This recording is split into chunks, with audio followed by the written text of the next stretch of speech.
የግለሰቡን ወይም ደግሞ እዚህ የቄሱ ጉዳይ በአካል መጣው አግኝተናቸው ነበረ። እህቱም ጭምር የሱ የበጻ ትልቅ ወንድም እና የሱ የድሮ የነፍስ አባቱ ነኝ ብሎ አሁን ላይ ግን ሌላ ወደ ከተማ ከገባ በኋላ ይመስለኛል ብዙም አልቆየም። ወደ ከተማ የገቡና ከገባ በኋላ ሌላ የነፍስ አባት እንዳላቸው ነግሮናል።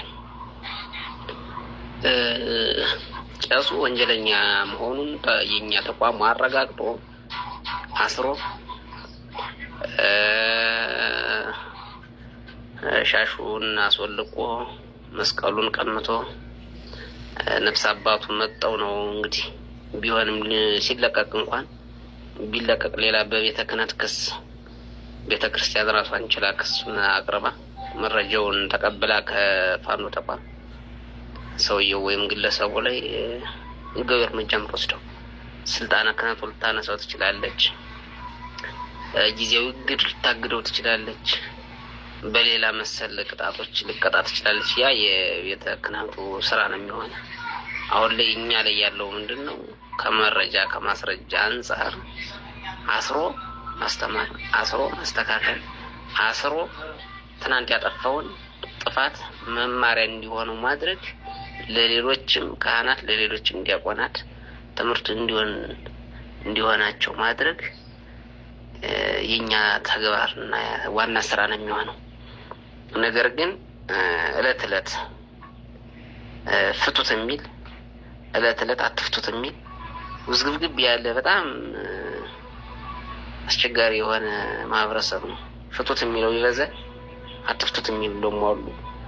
ያ ወንድምየውንም ያልሽውንም ጨምሮ እዚህ ላይ ያለው ተቋም የመገንባት ስራ እስከሆነ ድረስ ሀገር የማትረፍ አንድ አማራ የሚባለውን ብሔር የመታደግ ስራ ስለሆነ ስራው ከበድ ይላል። ሰራዊቱ ብዙ ነው።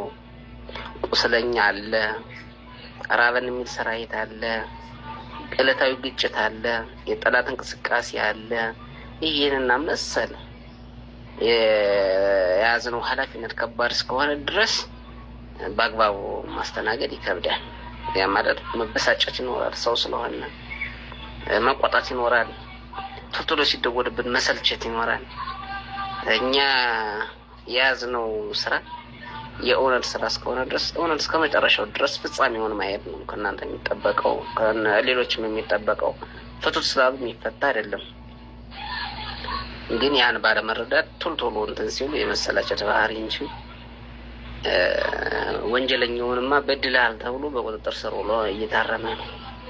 ወንጀለኛውማ ሻሹን አውልቆ የክብር ሻሹን መጠምጠሚያው የክብር መስቀሉን አወርዶ እንደ የትኛውም ተራ ግለሰብ ማጎሪያ ክላስ ውስጥ ገብቶ ታስሮ ነው ያለ።